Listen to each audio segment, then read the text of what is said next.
Welcome viewers, this is 30 Minutes, the interactive program of Trust Television. With me today is Senator Ali Ndume, one of the longest serving members of the National Assembly who started right from the opening shot of this republic in 1999 and is still there in the National Assembly. You are welcome to this program, Senator Ali Ndume. Good day, viewers. Thank you very much for inviting me. Thank you. We are quite honored to have someone with your pedigree in this on this platform. And I will go straight to the introductory remark that I made.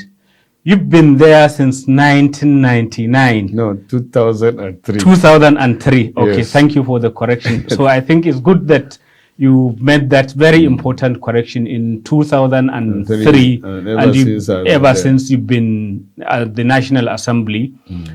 You started out as a member of the House of Representatives and have now graduated for the third election cycle as a member of the Senate. I wonder how your experience has been. Well, it's quite interesting in the sense that from 1999 to date, that has been the most stable or the longest time of democracy, civil democracy in Nigeria. And as a legislator, that is another arm of the government, I've been privileged and honored to be part of it. The experience, is to say we are still on it, but we are not there yet. And I have been part of the process. At one time, I started in the opposition, that is ANPP. In fact, we started as APC, and then it changed the name to ANPP. And in the House of Representatives, I was elected to be the minority leader in the 6th Assembly, I think. And then from there, I moved to Senate. In the Senate, the 8th Senate, I was the majority leader briefly. Yes. And interestingly, I had to move from ANPP to PDP in 2010 to contest the election of 2011. And so in a way, you could be accused of also sharing in the sin in court of politicians in the current republic. You've been in different parties. You've been in one ruling party, moved to the opposition, and it's all well and fair. No, I was in PDP circumstantially. In fact, I tell people that I was in PDP on sabbatical leave. I never belonged to that. By my nature. And you can see that in my 4 years in PDP was the time that I had, I can say, the worst experience, a challenging experience. Yes. in politics. Because I'm that kind of person by my nature that is an extrovert. I say my mind, no matter the consequence, especially if I believe that what I'm talking about is the truth or doing is the right thing to do. So as a result of that, in political dispensation, normally there are interests and you can bear the brunt of it. But I'm not that type of person that I really didn't want to be in PDP. Let me be honest. But you actually moved to PDP, yes, and contested and for election under it. Yes, and let me tell you how it all happened. While I was the minority leader, I had 3 local governments. And my people happened to come, I come from the southern part of Borno South, where we have greater number of educated people and elites. And they are aware of the tussle I had then with the then governor of Borno State, Ali Madu Sharif. Actually, Ali Madu Sharif didn't want me to come to the Senate then for whatever reason. And I personally really didn't want to go to Senate then. But my people, being the elite, sent a delegation, and our elders then, I remember, called me for a meeting, the Southern Borno Development Association, and said, look, for what you have been doing in the House of Rep contest, we want you to contest for the Senate. That was how it all started. And then, but you could have said no and say that, look, the prospect don't look good, except if I eat the humble pie of like going against the grain of my philosophy and moving to the ruling party that I've always detested. No, that was not the case. Let me tell you how, let me conclude. My father was in CPC. They were the ones championing CPC in my local government. And I'm close to President Muhammad Buhari up to now. That time, he wanted me to contest the election or even spearhead the CPC in Borno. But let me say that I tried to be a realistic politician. As at then, PDP was the dominating party. I joined PDP 100 days to election. I had to substitute, I was substituted for a candidate that I have already filled. Because for what was happening then, my people are willing to support me. And the PDP was a strong party in Borno South. So, you see, you don't always do things according to your only conscience, but since it's about people, you listen to the people. So our people said, come to PDP and contest, because the government at the center is PDP, and as our representative, we stand to benefit more if you are in the ruling party. That so was real politics is what happened there. That was what happened actually. Is different from what the academics do. Yes, that was what actually happened. And why my conscience was a little bit comfortable was the fact that, PDP, APC, or whatever you call it in this country now, are not political parties built on ideology or specified manifesto. In those days, you will hear a party slogan. You know that MPN, for example, were a party of more or less capitalists. The PRP are more or less socialist. The GNPP then are more or less like Democrats. You can add, but for this now, it's just a platform as far as I'm concerned. PDP is a PDP. IP is just bearing a name or wearing a color. It doesn't make, so that made, but even with that, as I told you, I was not really comfortable in PDP. And as you could see, I went through, Is that the reason why now, given what you've just said, that Nigerian politics is all gray, it's looking all the same, the parties are no different. Could that be why even the person whose name you mentioned, the former governor of Borno State, Alimadu Sharif, who was chair of the PDP, is now going to contest as chair of the APC, which are supposed to be diametrically opposite. Yeah. You see, so that's it. And that's why you see that many people, even governors, sitting governors in PDP, are shifting to APC. So and he carries people along with it. So it wouldn't have been possible like in the American system, where the Democrats are born Democrats and they die as Democrats. It's very rare for you to see a Republican becoming a Democrat or a Democrat becoming a Republican. They can agree on issues or even support certain policies of the Republicans, for example. A Democrat can support if he feels that what the Republican policy is in the interest of the Americans, including, and that's their people. They support it. Is the current confused situation in any way beneficial to the Nigerian people? No, not at all. No. And what are you doing about it in the National Assembly? Or because you are beneficiaries? No. You do not want to You see, it's Munir is supposed to go beyond that. I'm just a senator. I'm talking of the whole Senate, the whole National Assembly. Yes, I'm one of them. I'm a senator and I'm a leader in this country by God's grace, and in the support of the people. But This country belongs to all of us. Everybody has a role. I'm just a senator because the Constitution says that one senator, 3 senators per state, and 1 will come from a senatorial district. And as I told you, my people, by the grace of God, think that Senator Ali Ndume is the person that can represent us well in the Senate. But that is not to say when I go to Senate, they leave me alone. No. They are supposed to be supportive. They are supposed to give me input. They are supposed to correct me where I'm going wrong.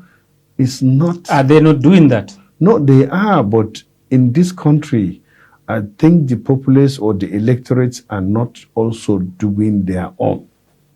You just don't put somebody in office and then leave him and wait till 4 years. No.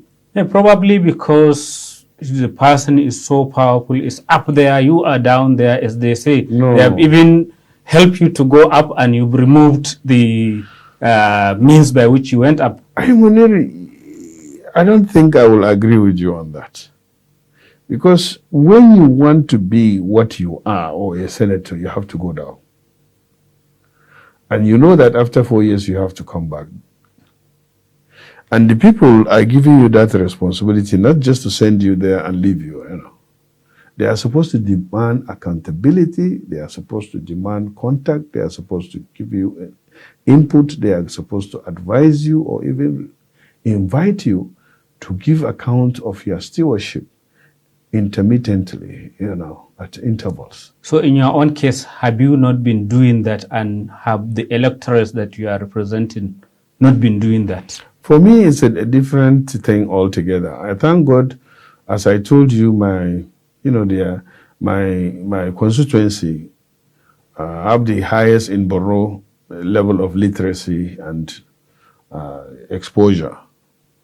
So they always try to ask questions when they have to, and they to reach out when I have. If I don't go, they will come. I go frequently, and they come too. And they call my attention to issues too.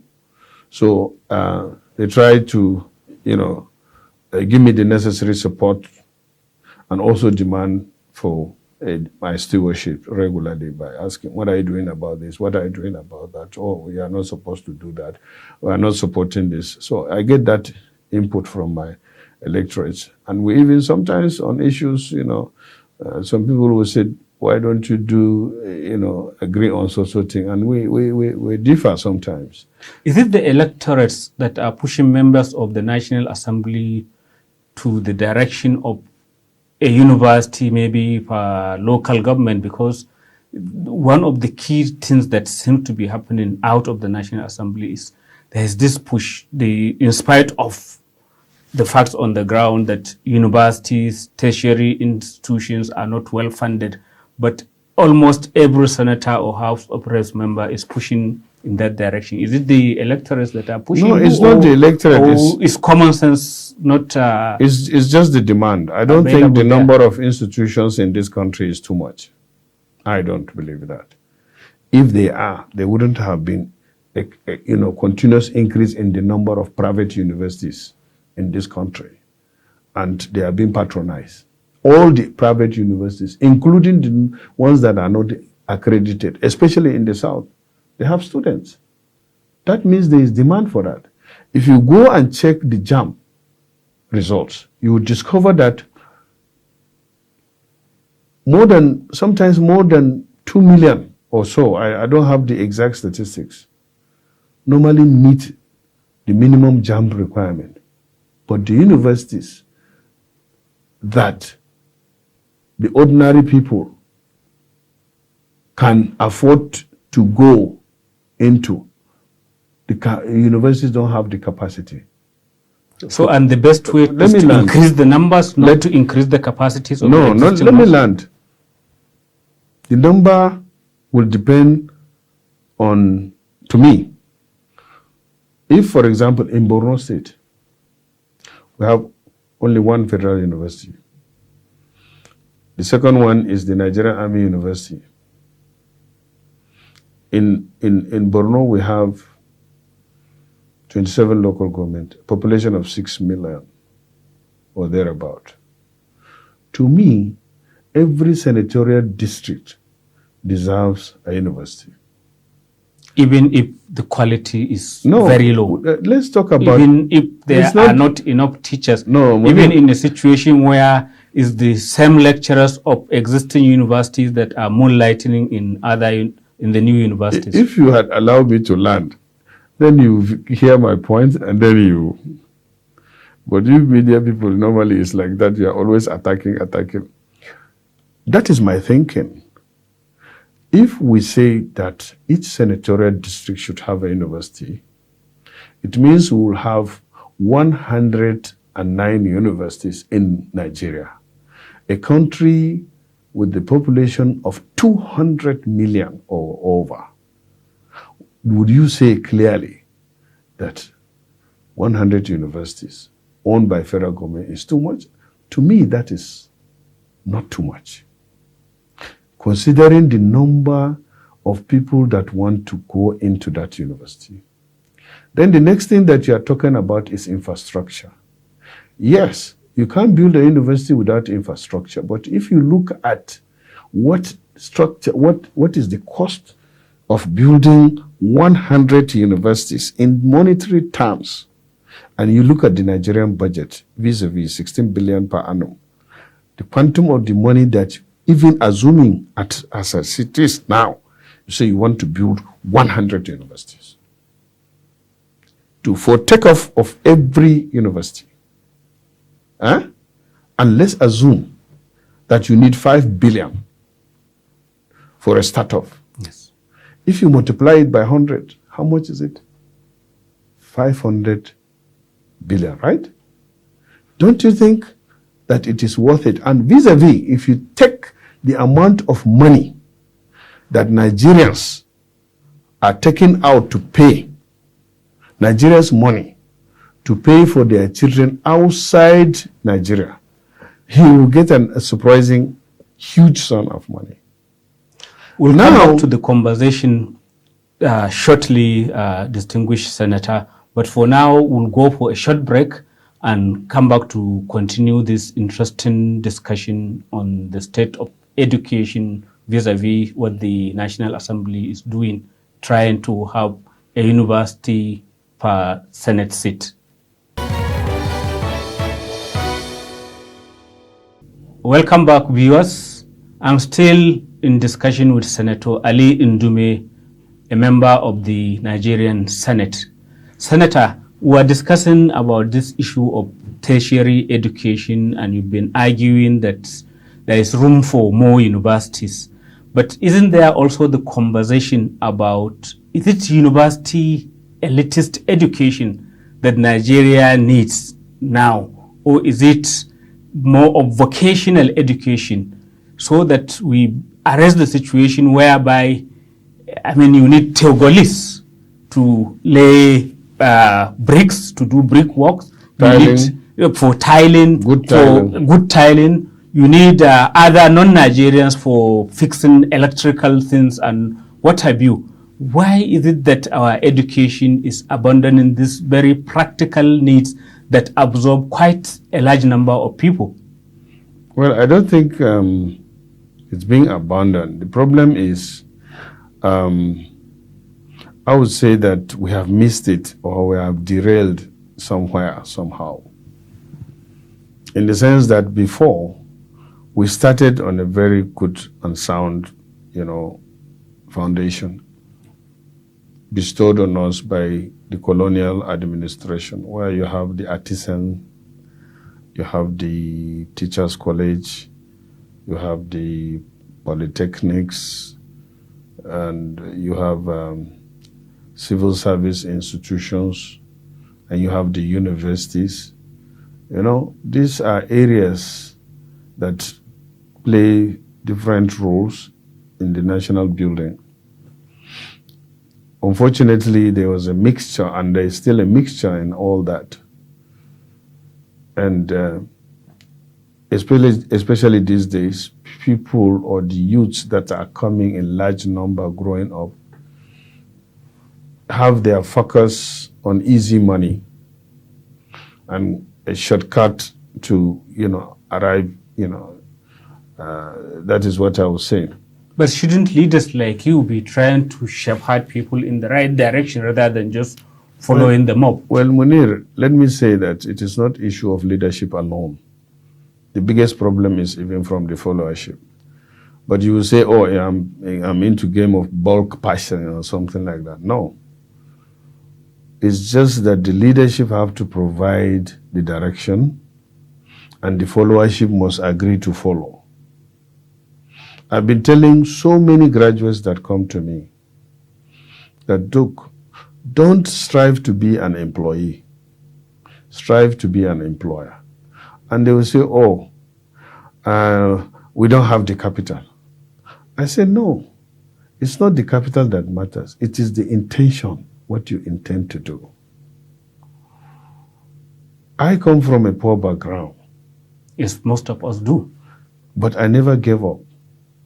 Even from my primary days, because my father joined the Nigerian army when I was young in primary school, and I was with my uncle and grandfather. And my grandfather, who is an illiterate, a real bushman, always tell me, try to teach me some of the, give me some of the wisdom.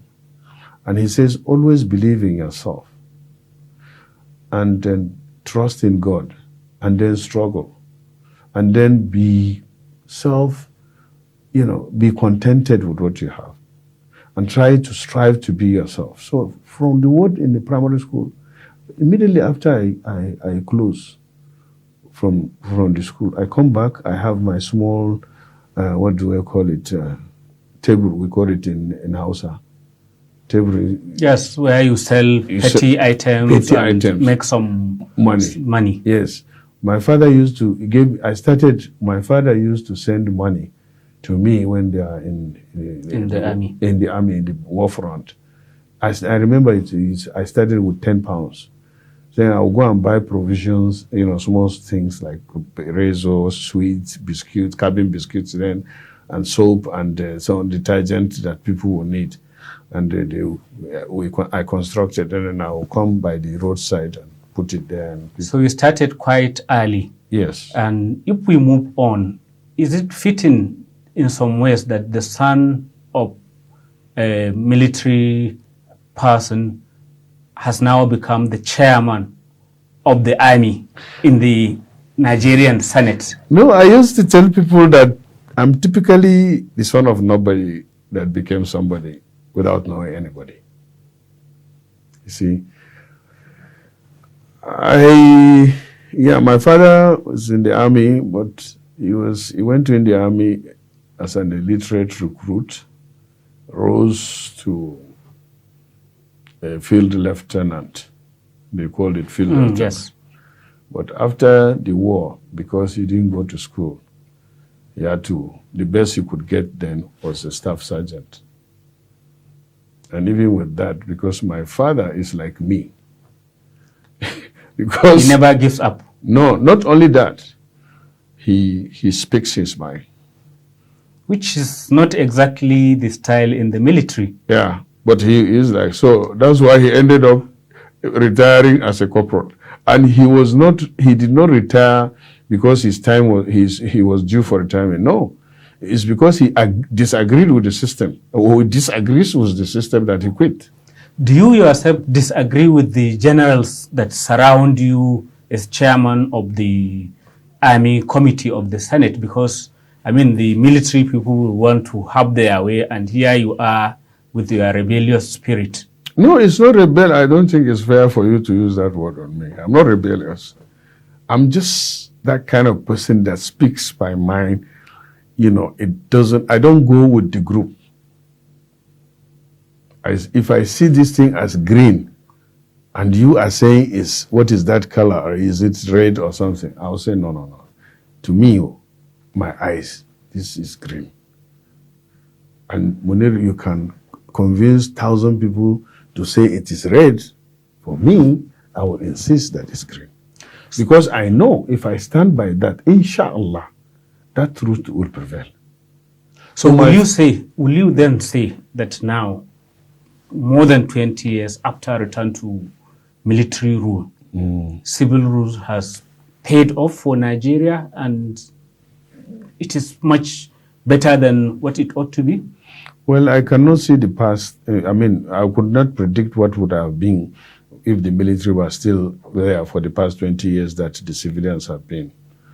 But what I know is that the worst civilian administration is always better than the best military administration. That is becoming cliched because people are saying, well, look at the facts on the ground, look at the situation, look at insecurity, look at the economy, look at lack of opportunities. I mean, they are not like hankering after military rule, but they see that as, I mean, what you said is a lame excuse for the failure of the civil leaders as well. You are looking at it on only one side. We are still all Nigerians. And don't forget that the man now who is the president is a military man. Was a military man, yes. But a general is always a general. You understand? So the institution indirectly is still controlled by the ministry. But isn't this an excuse? No, it's not an excuse. It's not an excuse. We really have to do the analysis at the honest and sincere level. This is Nigeria. Fortunately or unfortunately, democracy came in 1999, and instead of things getting better, somehow we could say things continue to degenerate.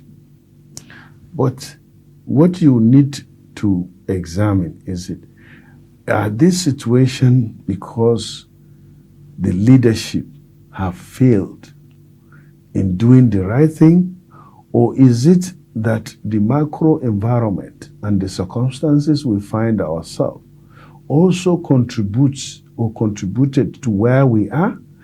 Is this thing happening only in Nigeria, or is it worldwide, or is the circumstance we find ourselves because of the recklessness or inability?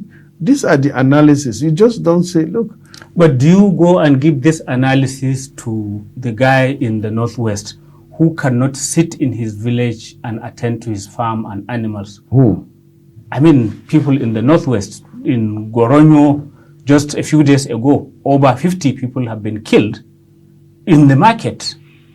They are not at some battlefront. And the leaders like you are still giving excuses. I'm not giving excuses. I mean, so what are you? I'm not giving excuse. It's not fair for you to say that I'm giving an excuse. I'm not even defending the system. I'm that type of person that I believe, for example, now, I've been telling the soldiers, and that's why back to where we are talking about, we disagree sometimes with them. We disagree even most of the time. You know, I grew up in the barracks, and I see things, you know. Normally, those that watch the game knows more than those that play the game. But they don't agree with that.